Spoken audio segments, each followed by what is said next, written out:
Morning student, I am Savita Kumari from gateway school.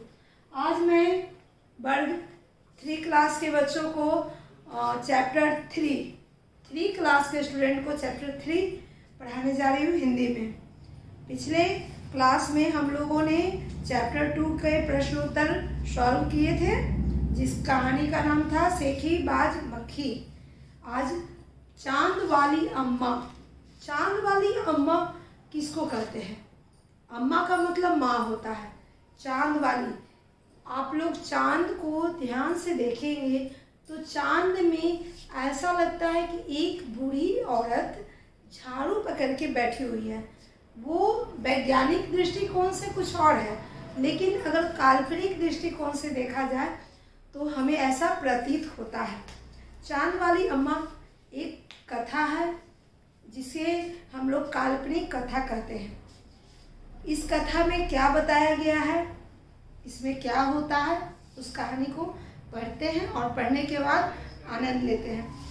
तुम शरारत तो करती होगी, यानी कि हम लोग आप बच्चों को बोल रहे हैं। कौन कौन सी शरारत करती हो, इन चीज़ों का इस्तेमाल तुम कोई शरारत में करती हो? झाड़ू, पंखा, कागज, गुब्बारा। हम लोग शरारत करते हैं। हम लोग मतलब टीचर नहीं करते हैं, बच्चे करते हैं। हम लोग के मतलब है हम बचपन में करते थे, आप लोग अभी भी करते हो, क्योंकि आप लोग बच्चे हो तो आप लोग शरारत तो करते हो, कभी ना कभी स्कूल में भी करते हो, घर पे भी करते हो। तो इस तरह से कुछ वस्तुओं का नाम दिया हुआ है, झाड़ू, पंख, कागज, गुब्बारा। उन सभी चीज़ों के साथ आप शरारत के रूप में क्या क्या करते हैं? गुब्बारा किसी बच्चे के सामने जाके अचानक फोड़ देते हैं, बच्चा डर जाता है, तो वो शरारत हुआ गुब्बारा से। झाड़ू के अगर उसका एक तिनका लेकर किसी के कान में थोड़ा सा ऐसे करते हैं तो खुजलाहट होती है, तो वो भी एक शरारत हुआ। तो विभिन्न तरह के शरारत है। बच्चे आप लोग तो शरारत करने में माहिर हैं, तो आप लोग को तो बताना मुझे पड़ेगा नहीं, आप लोग स्वयं जानते हैं कि शरारत कैसे कैसे किया जाता है। चलिए आगे पढ़ते हैं। बहुत समय पहले की बात है, एक बूढ़ी अम्मा थी। एक बूढ़ी अम्मा एक गाँव में थी, जो सुबह सुबह होते ही अपने घर को झाड़ू से साफ करती थी। हम लोग के घर में भी ऐसा होता है। हम लोग की मम्मी सुबह सुबह उठने के बाद सबसे पहला काम जो करती है वो झाड़ू देना करती है। कहा जाता है हिंदू धर्म के अनुसार कि सुबह सुबह झाड़ू देने से घर में सुख समृद्धि आती है। झाड़ू को हम लोग माँ लक्ष्मी का उपाधि देते हैं। सुबह सुबह पूरे घर में माँ लक्ष्मी को घुमाने से हमारे घर में सुख समृद्धि का वास होता है, और वैज्ञानिक दृष्टिकोण से सफाई होता है, जो हमारे स्वास्थ्य के लिए काफ़ी फायदेमंद होता है। एक बूढ़ी अम्मा थी, बिल्कुल अकेली। उसका अपना कोई न था। उस बूढ़ी अम्मा का अपना कोई न था, ना उसके पति थे, ना उनके बच्चे थे। घर का कामकाज उसे खुद ही करना पड़ता था। सुबह उठकर कुएं से पानी लाना। हम लोग के आजकल हम लोग के घर में मोटर, टंकी, पानी लाने के लिए हम लोग को कहीं और जाना नहीं पड़ता। बस एक स्विच ऑन करते हैं और ज़मीन के अंदर से पानी हमारे टंकी में आ जाता है और हम लोग उसका उपयोग करते हैं। लेकिन पहले के समय में बिजली नहीं थी, मोटर नहीं थे, टंकी नहीं थे, तो कुआं, तालाब, नदी, इन सभी जगहों से पानी लाया जाता था। तो वो बूढ़ी अम्मा कुएं से पानी लाती थी। खाना बनाना आदि उनका काम था। उनके साथ एक परेशान थी, वह सुबह उठकर घर में झाड़ू लगाती थी। जब तक तो सब ठीक रहता, जैसे ही वो आंगन में जाती और झाड़ू लगाने के लिए झुकती, तभी आसमान आकर उसकी कमर में टकराता। यानी कि जब बूढ़ी अम्मा झाड़ू लगाने के लिए झुकती थी, जमीन पर झाड़ू लेकर जब झुकती थी, तो आसमान में एक बालक जैसा स्वरूप था, बादल जैसा था आसमान में, वह उनके कमर को आकर पकड़ लेता था। बच्चे आप लोग महसूस करते होंगे, आप लोग भी, कि जब भी शरारत करने का मन होता है तो जाकर मम्मी को पकड़ लेते हैं, या पापा को, या दीदी को, या भैया को पकड़ लेते हैं और शरारत करते हैं, मतलब उनको तंग करते हैं। तो इसी प्रकार वह आसमान जो था बच्चा, वह आकर उस बूढ़ी अम्मा को पकड़ लेता था और कमर को पकड़ लेने के बाद उनको तंग करता था, मतलब उनको उठने नहीं देता था। इस प्रकार उनको तंग करता था। माँ बहुत गुस्सा होती थी, बूढ़ी अम्मा, वह उसको बहुत डांटती थी, फिर भी वो ऐसा ही प्रतिदिन ऐसा करता था। अम्मा उसकर घूर कर देखती, वह थोड़ा हट जाता। आप लोग भी देखते होंगे, जब हम लोग के सामने बच्चे शरारत करते हैं, टीचर गुस्सा होकर देखते हैं तो बच्चे शांत हो जाते हैं। करते हैं, बिल्कुल करते हैं। घर पे मम्मी अगर कुछ काम करती रहती है और आप उसमें जाकर कुछ बदमाशी करते हैं तो मम्मी भी गुस्सा होकर देखती है तो आप क्या होते हैं, साइड हो जाते हैं या उस काम को बदमाशी करते करते छोड़ देते हैं। तो इस प्रकार हम लोग गुस्से वाले भाव को पहचानते हैं और अपने एक्टिविटी क्रियाकलाप को बदल देते हैं, बदलते हैं ना।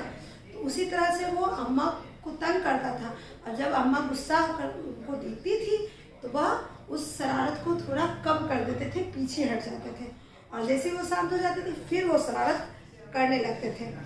1 दिन, 2 दिन, 3 दिन लगातार यही क्रम चलता रहा। अम्मा झाड़ू लगाए और आसमान उसे तंग करे, मतलब बार बार अम्मा झाड़ू लगाती थी और आसमान जो था, जो बच्चा था, बादल था, वो उसे तंग करता था। एक दिन कुएं पर पानी भरने को लेकर अम्मा का किसी और से झगड़ा हो गया। चूँकि कुएं पर वो सिर्फ अम्मा ही पानी लेने नहीं जाती थी, बहुत सारी महिलाएं जाया करती थी।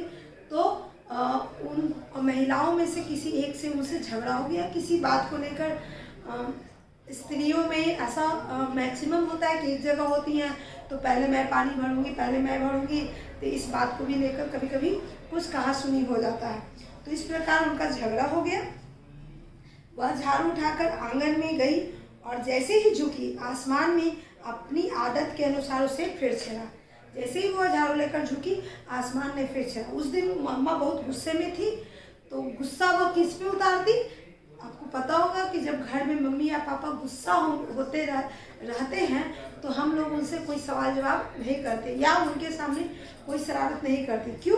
क्योंकि हम जानते हैं कि आज वो गुस्से में है, कहीं हमको पिटाई न लग जाए।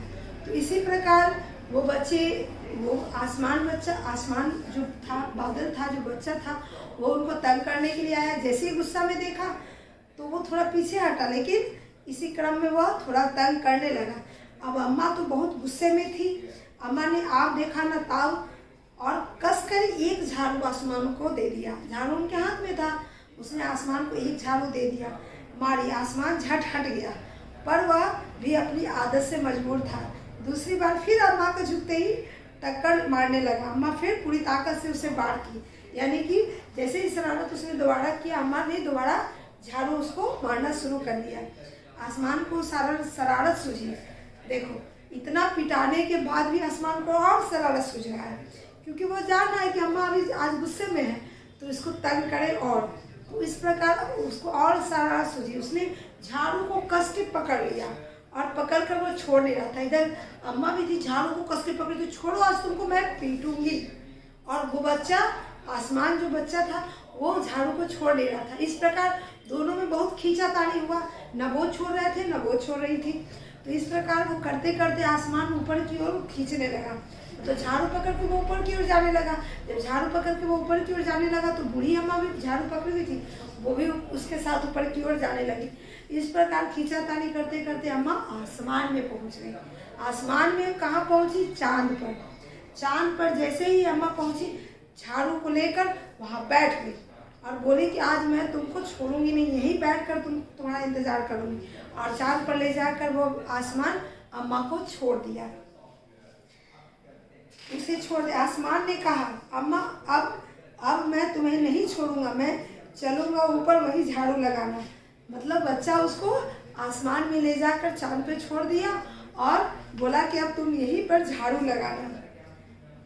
ऐसा सोचकर उसने झाड़ू छोड़ दिया। अम्मा झाड़ू सहित चांद पर रह गई और वह इतनी थक गई कि झाड़ू पकड़े ही चांद पर बैठ गई। आसमान ऊपर चला गया।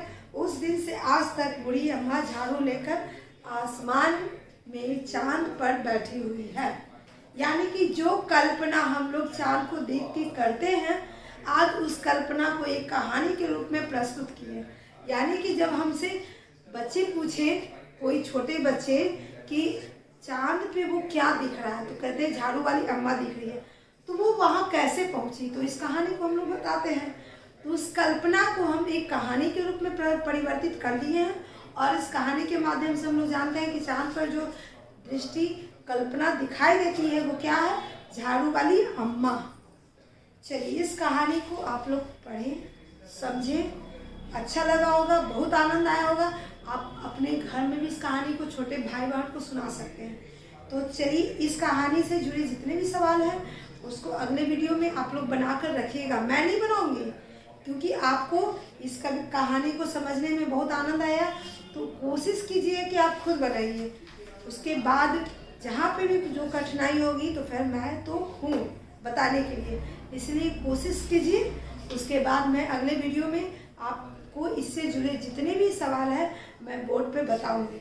उसके लिए आप बेफिक्र होकर इस कहानी को पढ़िए और बनाइए। गलती होगा, गलती करने के बाद ही बच्चे सीखते हैं, इसलिए उससे घबराना नहीं है। आप बनाने का कोशिश कीजिए, उसके बाद मैं बताऊंगी, तो उससे आपको अनुमान हो जाएगा कि मेरी कितनी गलतियां हैं। आज के लिए बस इतना ही। अगले वीडियो में इससे जुड़े सवालों को हम लोग बनाएंगे। धन्यवाद। Have a nice day. Thank you.